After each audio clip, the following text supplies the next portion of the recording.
El 14 de febrero vi a mi padre quedarse quieto en el umbral, con la mano aún en la manilla, como si hubiera olvidado para qué había venido. No miraba mi cara, ni mi vendaje, ni la silla donde yo estaba sentado. Miraba a la mujer que me había salvado la vida la noche anterior. La miraba con una atención rara, demasiado larga. Ella también lo miraba, sin moverse. No era el tipo de silencio que se da entre desconocidos. Era un silencio cargado de cosas viejas. Yo llevaba menos de 12 horas despierto, con la cabeza pesada y la boca seca. No recordaba el golpe, solo fragmentos, luces desordenadas, el cinturón cortándome el pecho, y luego nada. Me habían dicho que me encontraron inconsciente dentro del coche, que no me rompí nada, que fue la cabeza lo que me apagó. Me lo contó ella, la abuela Carmen Llorente, con esa manera práctica de hablar que tienen las personas que han vivido mucho y no necesitan adornar nada. Mi padre no venía solo por mí. Eso lo entendí antes de que alguien explicara nada. Él, que siempre ha sido rápido para mandar y para decidir, estaba ahí, sin saber qué hacer con los pies. Carmen, que me había dado agua, que me había limpiado la cara, que había pasado la noche vigilando si respiraba bien, parecía de golpe más pequeña. Aún así, sostuvo la mirada. Nadie dijo nada durante unos segundos. Yo me sentí como un intruso en una escena que no era mía. Y lo más extraño es que era mía, porque yo estaba vivo por esa escena. Mi padre llegó porque en el pueblo corrió la noticia, y alguien lo encontró a través de un número que yo tenía guardado en una agenda vieja del móvil. Mi móvil estaba roto, la pantalla hecha polvo. Carmen no tenía a quién llamar en ese momento. No fue un rescate de película. Fue una mujer mayor, sola, con un carrito oxidado, tomando decisiones rápidas porque no había otra opción.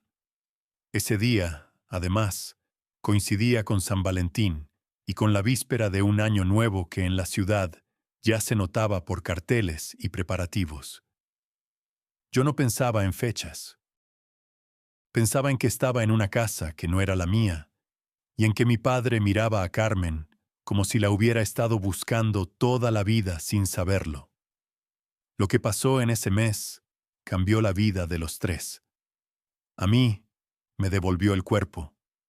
A mi padre le devolvió un pasado que tenía enterrado. Y a Carmen le puso delante una decisión que no tenía nada que ver con salvarme a mí, sino con salvarse ella, por fin, de una soledad que había aprendido a llamar normal. Yo supe después, con detalles, cómo Carmen terminó caminando por esa carretera. No me lo contó para dar pena. Lo contó como se cuentan las cosas que ya no se discuten, porque pasaron 1000 veces con otras caras y la misma injusticia. Ese día ella había ido a Segovia a buscar verduras baratas en puestos de cierre, de esas que ya no se venden por su aspecto. Carmen no tiraba comida. Se llevaba lo que podía, pensando en sopas, en guisos, en estirar la pensión. Salió con 2 bolsas y una carretilla pequeña que usaba para no cargarse la espalda. En la estación, el autobús que iba hacia Navas de Río Frío ya estaba por salir. Ella subió de las últimas. El conductor la miró la bolsa, miró cómo buscaba monedas. Carmen llevaba poco suelto. Le faltaba una parte del billete. El conductor, en vez de esperar o de decirle que bajara sin humillarla, le soltó una bronca delante de la gente. No necesito repetir palabras. Carmen se bajó sin discutir. Me dijo que en su edad ya no ganaba nada contestando, pero sí perdía dignidad. Con la carretilla delante y las bolsas colgando, tomó el camino como tantas veces. No era la primera vez que caminaba por necesidad, pero sí era la primera vez que lo hacía a esa hora y con el cuerpo cansado. Ella no tenía prisa por llegar bien. Tenía prisa por llegar viva. En un tramo donde la carretera hace una curva y el arcén se estrecha, vio primero los restos, un retrovisor en el suelo, plástico roto, un olor a aceite.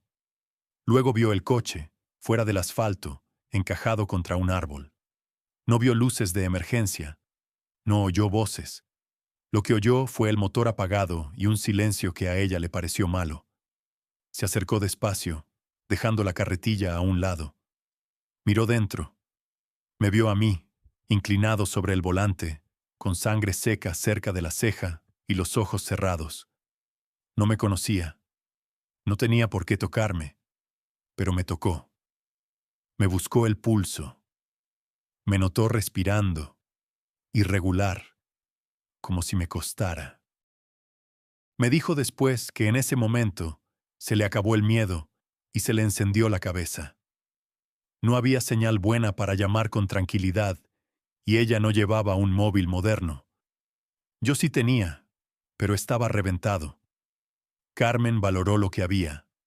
Una carretera con poco paso, una casa a varios kilómetros y un chico que no respondía. Y decidió que, si esperaba a que alguien parara, podía llegar demasiado tarde.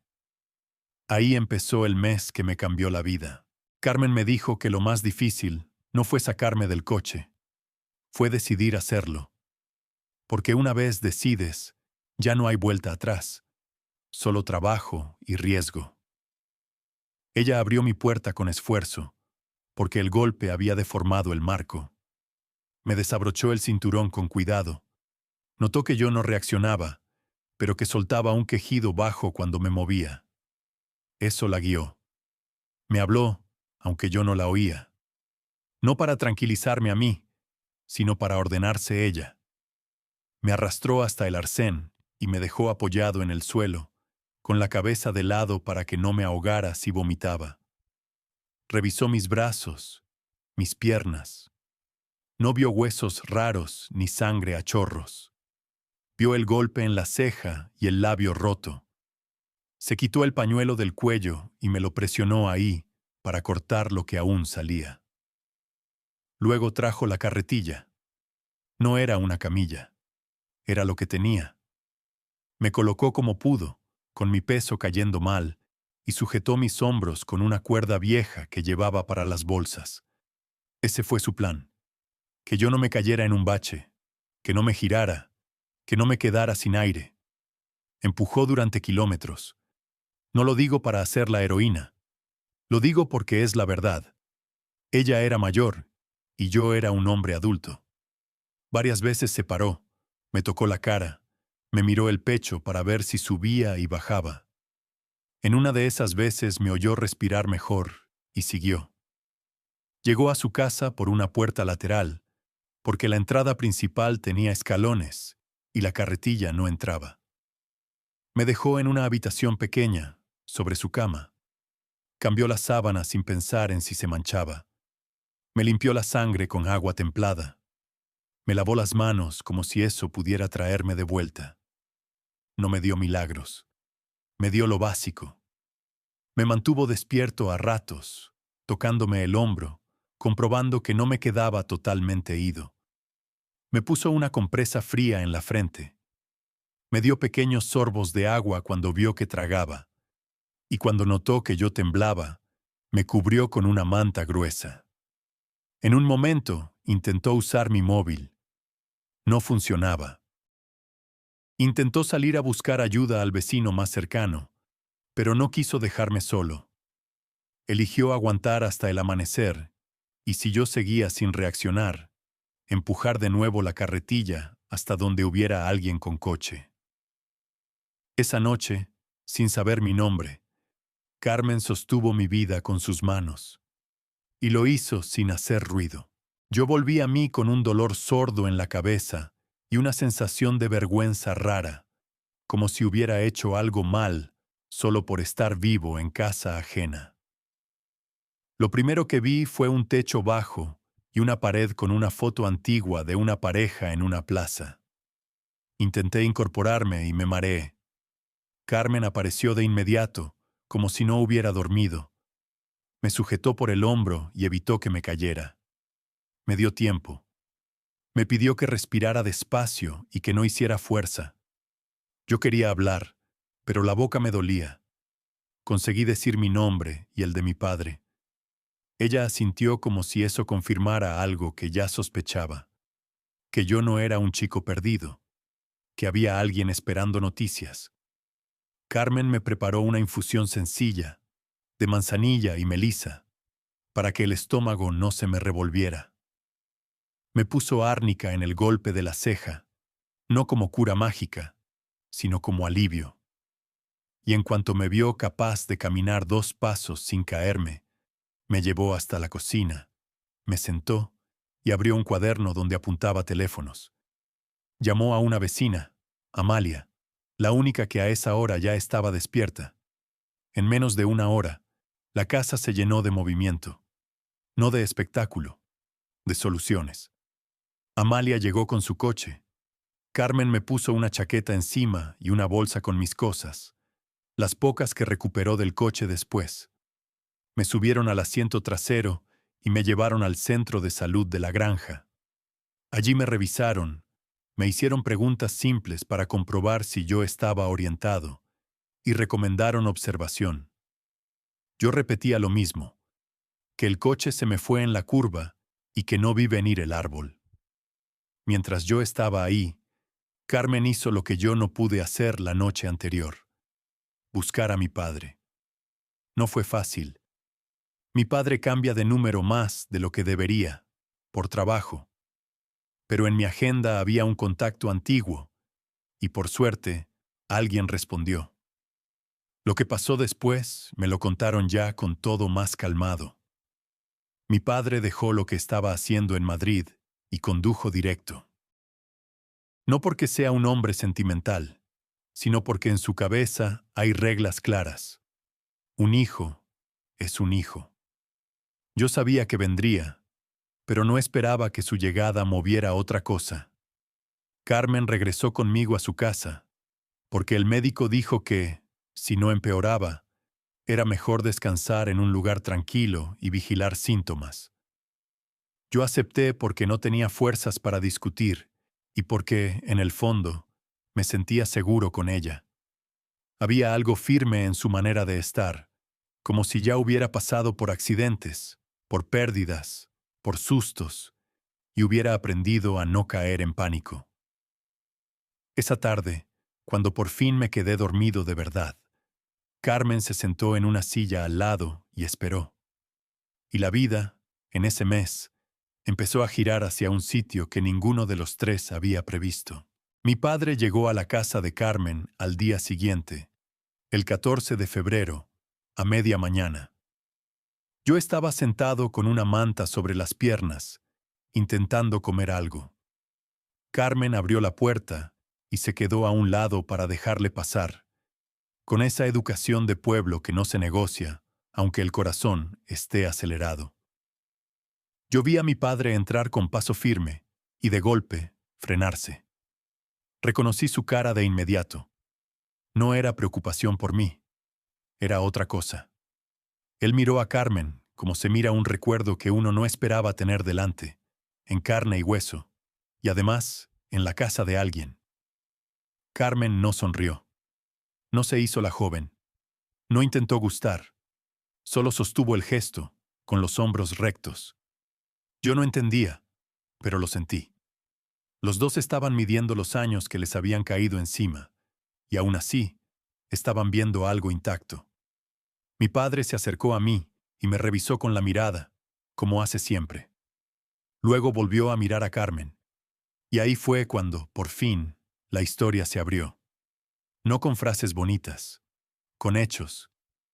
Me enteré de que Carmen y mi padre se conocieron cuando eran casi adolescentes, en Segovia, en un taller donde ella cosía y él ayudaba a su tío con repartos. Se hicieron compañía rápido. Se vieron a escondidas más de lo que deberían. La familia de él no aprobó nada. Lo sacaron de la zona y lo mandaron a trabajar lejos. Ella se quedó, se casó con otro hombre, tuvo su vida y luego se quedó sola. Mi padre también se quedó solo muchos años después, viviendo con su rutina y su manera de no hablar de lo que duele. Nadie me contó una gran tragedia. Me contaron una suma de pequeñas decisiones. No volver a tiempo, no escribir, dejar que el orgullo y la vergüenza hagan de pared. Y de pronto, décadas después, mi padre llegaba a recoger a su hijo y se encontraba con Carmen, la primera persona a la que quiso de verdad. Yo, sentado ahí, entendí algo simple.